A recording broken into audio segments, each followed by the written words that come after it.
Illa, le he de reconocer que con mucha sorpresa he escuchado su intervención inicial en la que parecía que por momentos había asumido el discurso de Vox, un discurso que llevamos defendiendo desde hace bastante tiempo, desde el inicio de nuestra andadura en este Parlamento hace ya casi 4 años, pero no. Una vez más hemos podido comprobar la cara del señor Illa, esa cara del sí, pero no, del ni una cosa ni la contraria.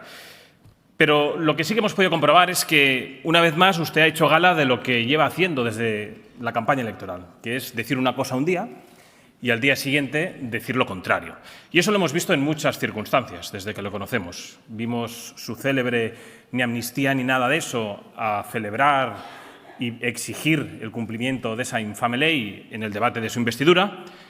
Vemos a diario cómo usted exige permanentemente la ruptura de la caja única y, por tanto, de la solidaridad para convencer a quien está chantajeando esos partidos separatistas, y luego le vemos celebrando la Constitución o en el desfile del 12 de octubre, o vemos cómo defiende tímidamente para ciertos votantes suyos defender al Cuerpo Nacional de Policía y luego traicionarles por la puerta de atrás con eso que suena muy bien de policía integral, cosa que nosotros, por supuesto, siempre hemos agradecido la labor y reconocido de los Mossos d'Esquadra, pero diferimos del planteamiento que tienen todos ustedes en cuanto a las fuerzas y cuerpos de seguridad. Y, por otro lado, negocia y se rinde una vez más al separatismo, facilitando el traspaso, como ya ha anunciado, de competencias en materia de seguridad de puertos y aeropuertos.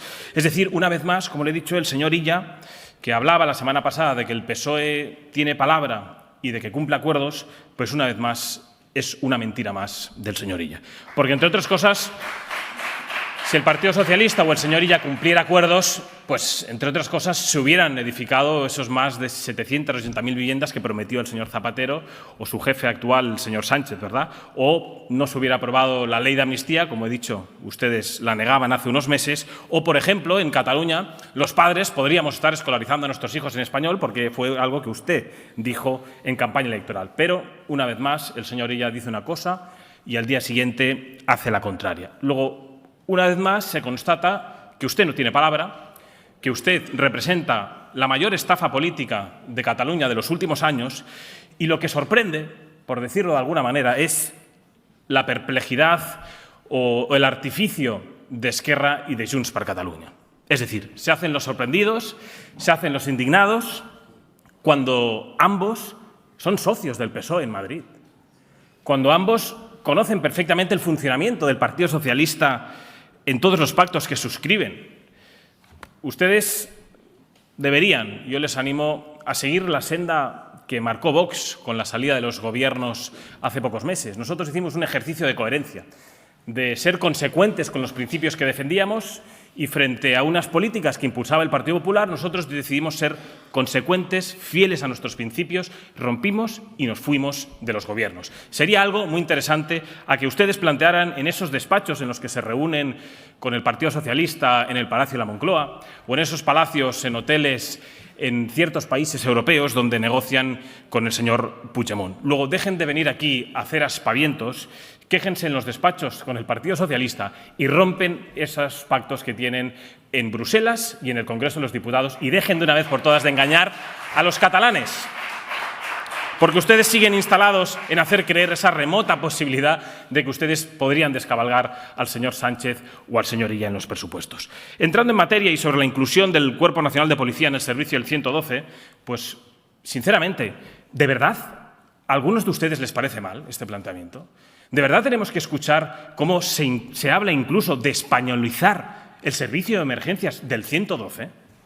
Es decir, lo que han dejado claro es que a ustedes no les importa absolutamente nada la seguridad de los catalanes, porque desde la perspectiva policial o de seguridad es evidente y necesario que la cooperación en materia policial es algo indiscutible, que para afrontar una emergencia o una catástrofe de cualquier tipo de efectos naturales, o afrontar la realidad criminal o delincuencial, por cierto, desbordada en Cataluña, como ha reconocido por fin el señor Illa, es fundamental la coordinación entre fuerzas y cuerpos de seguridad. Pero es que el problema es que parece que no han entendido que los delincuentes no entienden de fronteras administrativas. Y ustedes están en eso, instalados en quién controla a los agentes de seguridad. El problema es que los delincuentes actúan de manera globalizada. Y el problema es que han encontrado a unos grandes aliados que son todos ustedes. Porque si hoy Cataluña lidera todos los rankings de inseguridad, es por culpa, entre otras cosas, de las políticas migratorias que llevan tanto tiempo impulsando unos y otros en Cataluña y en toda España. Porque si no, de verdad, el yihadista marroquí que se detuvo hace un año en Lérida, que pretendía atentar contra la Sagrada Familia, no hubiera entrado y no estaría en Cataluña. O, entre otras cosas, Cataluña no hubiera tenido más de 20 detenidos yihadistas en lo que llevamos de años si ustedes se tomaran en serio de una vez por todas el no tanto levantar fronteras internas entre nosotros y entre administraciones, sino en proteger de verdad las fronteras que custodian nuestra querida nación. Pero ustedes están instalados en eso, en la política del y tú más, en la política del quiero yo para controlar al de al lado. Y eso es lo que ha provocado que hoy Cataluña sea la capital del crimen europeo. Eso es lo que ha provocado que hoy los catalanes vivan mucho más inseguros que hace 15 años y sus políticas han hecho que hoy Cataluña lidere todos, absolutamente todos los rankings de delincuencia. Y eso ha sido, entre otras cosas, porque durante demasiado tiempo ustedes se han dedicado a instrumentalizar a los Mossos d'Esquadra. Sí, los han instrumentalizado y se han dedicado a politizar el cuerpo en lugar de centrarse en las verdaderas causas que generaban que Cataluña sea la región más insegura de toda España. Por eso es fundamental, y nosotros siempre defenderemos, que las fuerzas y cuerpos de seguridad trabajen de manera conjunta, que, por supuesto, compartan información y que coordinen los esfuerzos para garantizar la seguridad de todos los españoles y especialmente los que residimos en Cataluña. Pero el problema de la seguridad, señorías, son ustedes. Porque Cataluña no solo necesita más agentes de seguridad en las calles, que lo celebramos.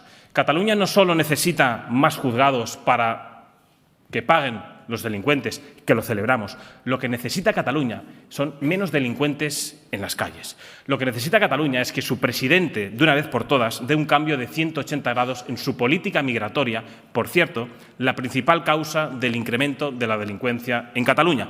Algo que usted ni ninguno de ustedes ha reconocido como la principal causa de que hoy Cataluña sea la capital del crimen europeo. Y, entre otras cosas, señoría, usted debería reflexionar, porque es el Partido Socialista el que ha ido reduciendo los agentes de la Guardia Civil o del Cuerpo Nacional de Policía en Cataluña. Es el Partido Socialista quien ha pactado la expulsión en los cuarteles, por ejemplo, de Sant Vicenç dels Horts, o pretende expulsar a la Policía Nacional de Vía Laietana. Son ustedes quienes permanentemente están ahogando de recursos a la Policía Nacional o a la Guardia Civil en Cataluña. Y son ustedes los que, por la vía de los hechos, poco se ha hablado de esto, les están retirando las competencias en el mar, en el mundo rural o ya ha reconocido abiertamente en los puertos y en los aeropuertos. Es decir, usted está vendiendo a los agentes que están contribuyendo y que deben trabajar de manera coordinada con los Mossos d'Esquadra. En definitiva, señoría, usted ha vuelto a reconocer de alguna manera, pero como he dicho de manera tímida, que Cataluña tiene un grave problema. Pero es importante que usted lo reconozca. Es un paso. Pero no es suficiente, porque usted se equivoca en el diagnóstico. Y si nos equivocamos en el diagnóstico, no vamos a revertir la situación. Y ese es el principal problema que tenemos en Cataluña, que todos los partidos políticos de esta Cámara tienen un diagnóstico equivocado. Y si no vamos a la raíz del problema, no vamos a solucionar el grave problema de inseguridad que padece nuestra tierra. Y es un problema que usted siga defendiendo que la inmigración ilegal nos enriquece, como me dijo usted en la sesión de control de la semana pasada. ¿En qué nos enriquece la inmigración ilegal y descontrolada? ¿En que Cataluña se convierta en la región con más mezquitas salafistas? ¿En que Cataluña sea la región con más matrimonios forzosos o ablaciones genitales femeninas? ¿Nos beneficia en que Cataluña tenga en las cárceles el 70% de los reclusos en las cárceles de menores de 30 años sean extranjeros? ¿O que el 50% de los reclusos de las cárceles catalanas sean extranjeros? ¿En eso nos beneficia la inmigración ilegal y desbordada, como usted afirmó, señorilla? Porque le recuerdo los datos del balance de criminalidad del 2023. El 90% de los condenados por violencia sexual fueron extranjeros. El 50% de los agresores sexuales fueron extranjeros.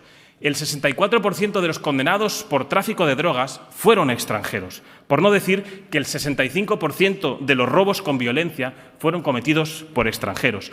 Luego, señorilla, ¿de verdad enriquece la inmigración ilegal y descontrolada? Absolutamente lo contrario, señorilla. Lo que está haciendo es crear guetos, incrementar la inseguridad y poner en grave riesgo nuestra identidad. Frente a ello, nosotros le exigimos que acabe de una vez por todas con silenciar el verdadero problema, que es el de la inmigración ilegal desbordada, que está disparando la criminalidad de Cataluña y que es el verdadero problema y el principal problema que tiene hoy Cataluña. Afróntelo de una vez por todas y garantice la seguridad de todos los catalanes. Muchas gracias. Gracias, presidente. Señorilla, miente una vez más cuando usted dice que la seguridad es una prioridad para usted. Ya no sé cómo explicarlo, pero miente. Miente porque automáticamente, después de decir que para usted la seguridad es una prioridad, niega que Cataluña esté sumida en un profundo drama de la inseguridad. Cataluña es un auténtico infierno del crimen. Y los datos nos avalan. Lo preocupante es que haya consejeros suyos que se ríen cuando yo afirmo, no porque lo diga Vox, sino porque lo dice el balance de criminalidad de los Mossos d'Esquadra, que, por ejemplo, en Cataluña las violaciones se han disparado un 50% en 2023. ¿Esto les hace gracia a ustedes? A mí me preocupa y mucho. Y nuestro deber como políticos es dar la vuelta a las políticas que impulsan ustedes durante los últimos 40 años y garantizar la seguridad en nuestras calles. Pero claro, yo entiendo que ustedes sigan en la política de las risas y de mirar hacia otro lado y de llamar xenófobos, racistas y alarmistas a quienes ponemos el dedo en la llaga y denunciamos la realidad que padecen los catalanes humildes, sí, esos que usted decía que merecen que sean protegidos. Pues esos a los que ustedes tienen profundamente abandonados en barrios como el Raval, en Ciutat Vella, en zonas del Vendrell, en Lérida, en cualquier punto de la geografía catalana, están abandonados por culpa de sus políticas. Y lo grave de todo ello es escuchar al presidente de la Generalitat reafirmándose en las políticas de seguridad. Ustedes siguen el mismo modelo que han impulsado otras partes de Europa, como Reino Unido, como Alemania, como Suecia, políticas de seguridad y políticas migratorias que hoy ya se han visto obligados a cambiar 180 grados porque sus barrios y sus ciudades son absolutamente irreconocibles y donde es más probable que sean asaltados, atracados, ocupados sus domicilios que poder encontrar un trabajo o una vivienda para sacar adelante sus proyectos familiares. El problema, como siempre y como todo, es que llegará el día. Y recuérdenlo, llegará el día en que todos ustedes reconocerán las consecuencias que tiene el fenómeno de la inmigración ilegal desbordada que está sufriendo Cataluña. Y ese día llegará, el día en que a ustedes les suponga perder 1,5 puntos en las encuestas electorales. El día en que ustedes pierdan votos y pierdan escaños, vendrán aquí y reconocerán que lo que decía Vox, que es que la inmigración ilegal dispara la inseguridad, provoca la saturación de los servicios sociales y ataca nuestra identidad como pueblo, ustedes lo reconocerán desde esta tribuna. El problema es qué pasará hasta que llegue ese día. El problema es cuántas víctimas se llevará por delante. El problema es cuántas generaciones estarán condenadas a tener que controlar hasta las horas en las que salen de sus casas o los días en que los pensionistas van a sacar su pensión y dónde van al cajero por miedo a ser asaltados o a ser atracados. Luego, señorilla, sí estamos ante un verdadero drama de la inseguridad en Cataluña. Y yo no vengo a darle lecciones de nada, como usted decía. Yo vengo, como líder de la oposición, a exigirle que tome medidas y que garantice la seguridad de los catalanes en todos los barrios y ciudades de nuestra tierra. Y créame si le digo que no hay mejor política de seguridad que proteger las fronteras y expulsar a los delincuentes extranjeros que tenemos entre nosotros. Luego vaya usted a ver a su jefe, exíjale al señor Sánchez, entre declaración y declaración ante el juzgado, que proteja nuestras fronteras, que protagonice deportaciones masivas y abandone esa política de gestionar la inmigración ilegal repartiéndolas por las regiones, como están haciendo todos ustedes. El fenómeno de la inmigración ilegal no se aborda gestionándolo, se aborda combatiéndolo y, como le he dicho, protagonizando deportaciones masivas. Y desde donde usted está, señorilla, yo le animo a que deje de subvencionar a esas mal llamadas ONGs que contribuyen con el tráfico de las personas de manera ilegal, como ya está reconociendo la Unión Europea, que ha dicho que hay que investigar a esas ONGs, sí, esas ONGs donde su gobierno y su partido, señora Albiach, regaban con millones de todos los catalanes. Corte la subvención a esas mal llamadas ONGs y de una vez por todas acabe con destinar el dinero de los catalanes vía cooperación internacional a países como Marruecos o Argelia, que no aceptan a sus compatriotas porque están aquí delinquiendo y robando a los catalanes. Muchas gracias.